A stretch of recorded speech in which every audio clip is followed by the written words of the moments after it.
Said, what's up, what's up? That was Jared's fight of the night. Sean Strickland versus Dricus duplessis. Jillian pulls out a win. Let's go, Pat! Today will be strictly UFC 297.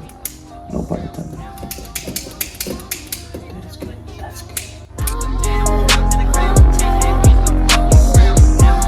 good. Welcome back, fight fans, to another episode of Uncensored Fight Talk with your boy, Jared Bedard. Now, today, as you can tell, is the first video podcast for this channel. Now, as you can tell, I got my laptop, I got my notepad that we all started off with. Now, the first fight of the night that I watched was Jillian Robertson versus Vienna. Now, Jillian, straight up grappler, stayed out grappler, got hands, but really rooting for her. She had a soft spot for me. Saw her fight in Jacksonville, which she lost against Tabathia Ritchie.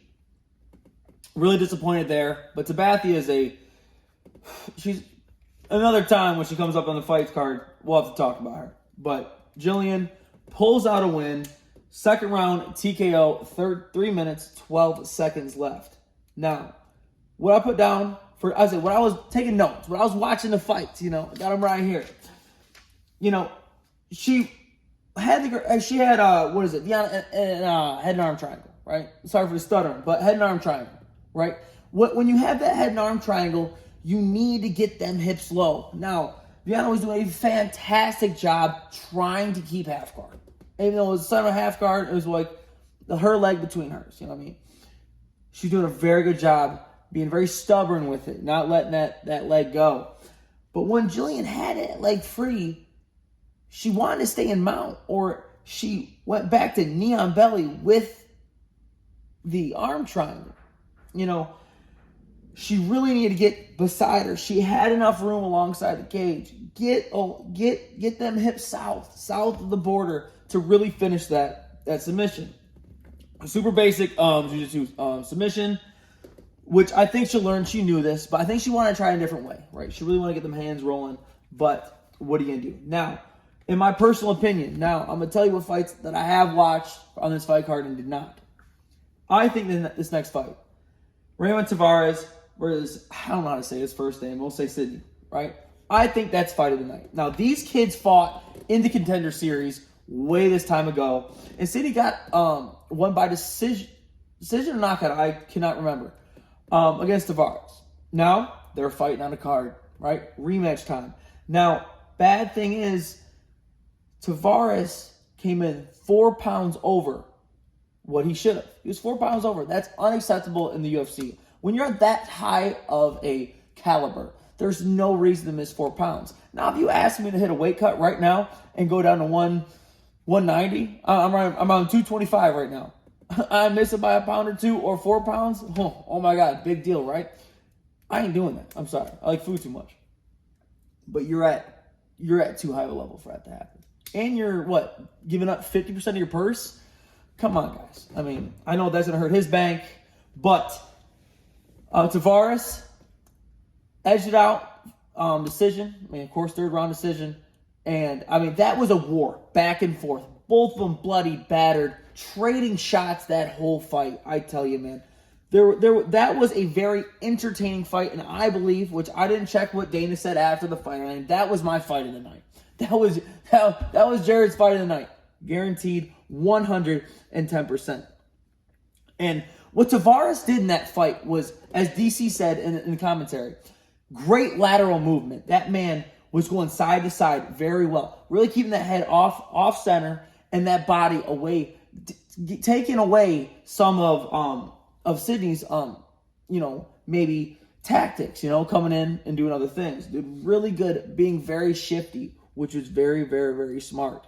Now, what Sydney was doing, and Tavares was blocking him pretty well. He was really digging those kicks right under the elbow here. Even though Tavares had that arm up. He had that, what do you think he was saying?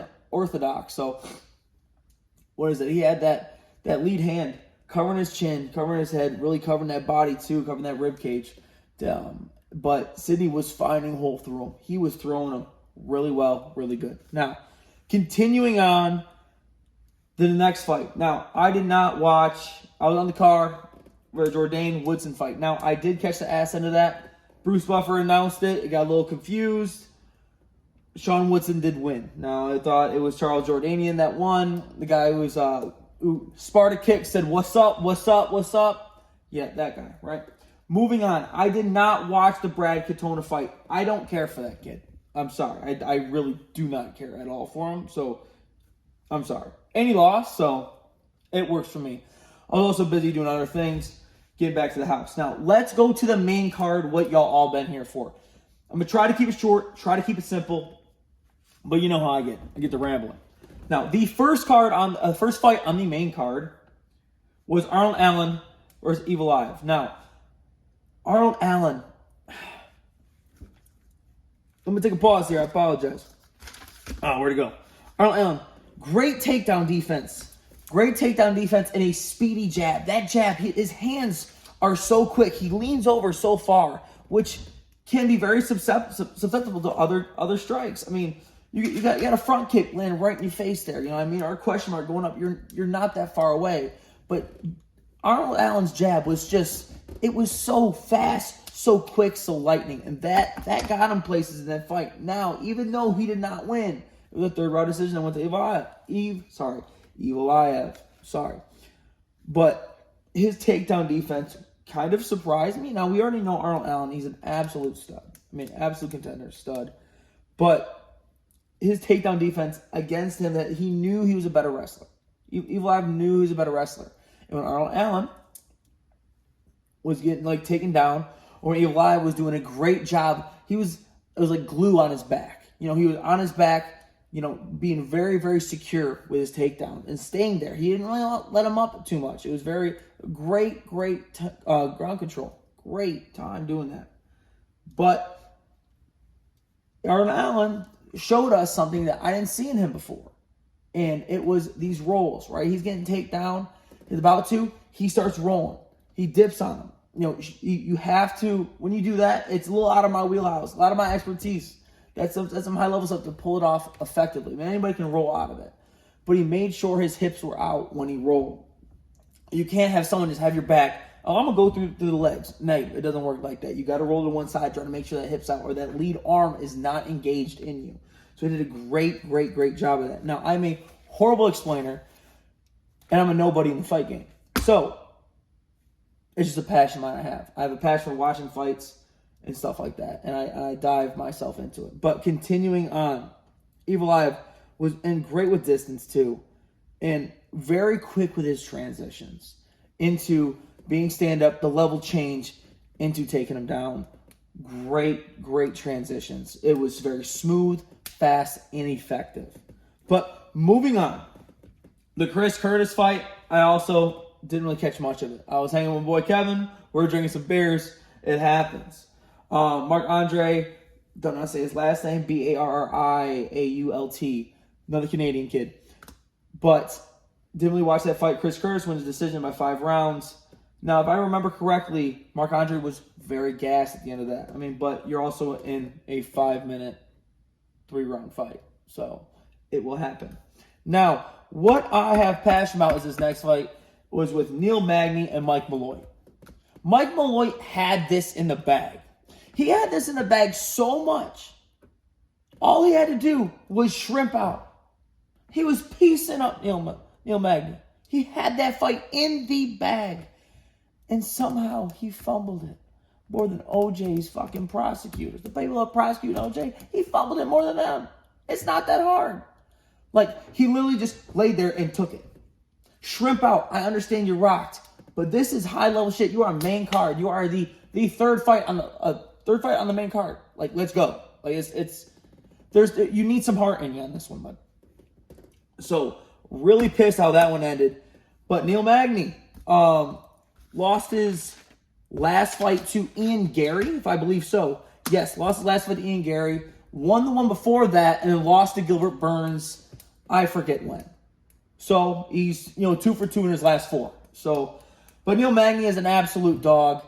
He's an absolute great contender in that welterweight division. I mean, he's absolutely done strides for the UFC. He's 29-12. Man, the kid's got 23 wins in the UFC? That's absurd. If I remember off the top of my head from watching the fights, it's absolutely absurd. But moving on, Mike Malloy, you got to figure out something. But continue moving on. Now, co-main event for the women's bantamweight champion of the world. Now, this is the first time since 2016 that Amanda Nunes has not fought in this title. Amanda Nunes retired. And man, I want her back. I understand she had those two beautiful, beautiful daughters now. And she wants to be a mom. And I give 100% kudos to her. Like, absolutely very important in a childhood. But these women in bantamweight right now, for the chip, was not it. It was a very, very depressing 5 rounds to watch. Maya Bruno Silva had, people were fighting. Raquel Pennington versus Maya Bruno Silva. Now, Raquel Pennington, I had little faith in her. Now, I had her to win because Maya Bruno Silva, I know, gets gassed. But Maya had that fight in the first 2 rounds. I'm sorry. If I remember correctly. And then Raquel Pennington, I apologize, corner, I think it was round 2, round 3, told her, hey, believe in your hands, believe in your hands, believe in your hands. I did not see that because Maya was boxing the bloody head off him. I didn't see it. Raquel listened to her corner, and it was the best decision that they could have gave her because Raquel started going off with her hands. So it was not as exciting as I wanted. It was not as technical as I wanted. But what are you going to do? It's not Amanda Nunes. But what I think should happen is have Bullet, have Valentina Shevchenko go up. I guarantee you Valentina would get would work Raquel Pennington. Period. I'm sorry. I'm putting money on that one. I'm sorry. But moving on to the main event, what y'all been here for, and we'll speed it up, is Sean Strickland versus Dricus duplessis. Now, Dricus, I knew was going to be the biggest challenge for Sean. Izzy was the biggest mind challenge for Sean. Dricus, physically, I thought was. We all know who Izzy is. Probably one of the greatest middleweights of all time.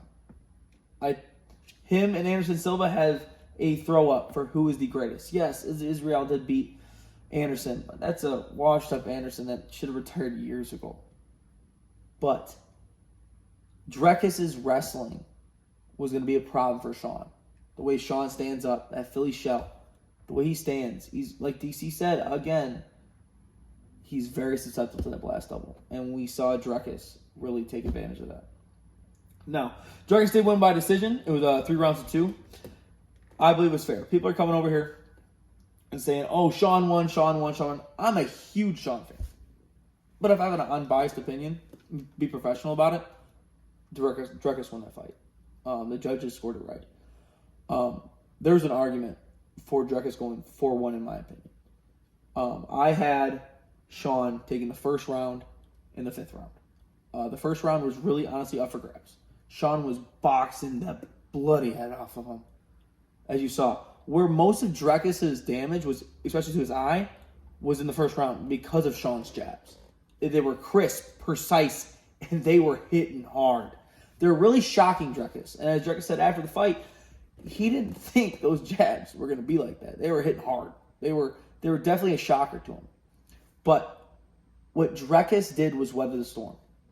Now, what Dricus did, which made him win this fight, was press Sean. Sean does so well pressing on his opponent, stepping forward. It is so much easier to step forward than step back. So much less tiring to step forward than step back. And Dricus had a beautiful game plan, and it worked for him. He stuck to his guns. He stuck to the plan, and he won. There's no ifs, ands, or buts about it. Dricus was a better fighter that night. Do I think they should fight again? Absolutely. After Dricus fights Izzy. But, that's the money for UFC, by the way. But, Sean needed to press. Sean lost that fight by not pressing, because when he presses, opportunities arise. He is so good with counters and slipping and really putting the pressure on people. Sean's a great aggressor, but he's also a great counterpuncher. But Dricus out counterpunched him. In my personal opinion. It's not a professional opinion. It's my personal opinion. But it was really sad to see Sean lose that fight. But, hey, what are you going to do? Dricus is the new UFC, middleweight champion of the world. Middleweight and welterweight always get mixed up. Don't worry about it, eh? But I think Dricus is going to be a problem for Israel. And I think he's going to be a problem for this weight division. Because Dricus, in the last 4 years, after he fought Gilbert, was it Gilbert Burns? No. Brunson. Derek Brunson, right? After he fought Derek Brunson, and what he did to Derek Brunson, the last 4 years, let's go back a little more. Last 4 years, duplessis has made strides in his game. And that's honestly impressive. I don't hate the guy. I kind of like him, but I love Sean way more. But duplessis is a fucking dog. I'm sorry. There's no ifs, ands, or buts about it. So it was crazy to see him put the pressure on Sean. That, I did not see that coming. At all. It was a big surprise to me. Big surprise to, I believe, a lot of people. But we'll see him fight again. It was so close. They have to fight again. I wouldn't be surprised if they even have a trilogy. I'm not saying it's going to be a Nate Diaz Conor trilogy type thing, but I believe Sean is here to stay, and especially in the in championship contention. So sad to see him lose. Great sportsmanship about it. Took it like a champ. Gave credit to where credit is due to duplessis being the new champion of the world, and tell him to enjoy it. But that was it for this episode. Sorry it's a little sporadic. This is my first video, anything. So please give me a little bit of slack here. I promise I'll get better through the time. I'm using this as a baseline and trying to build this up to something that it may happen or it may not. But my dream is to be an analyst and to maybe even commentate these fights. Will I ever do that? Probably not. But you know what? I'm going to give it everything I got to stick to my dream. So thank you for joining me in my first video episode of Uncensored Fight Talk with your boy. And this is all I got. Google, UFC, and a notepad, man. I'm in my car. Sorry about these rocket-powered Mohawk vibes.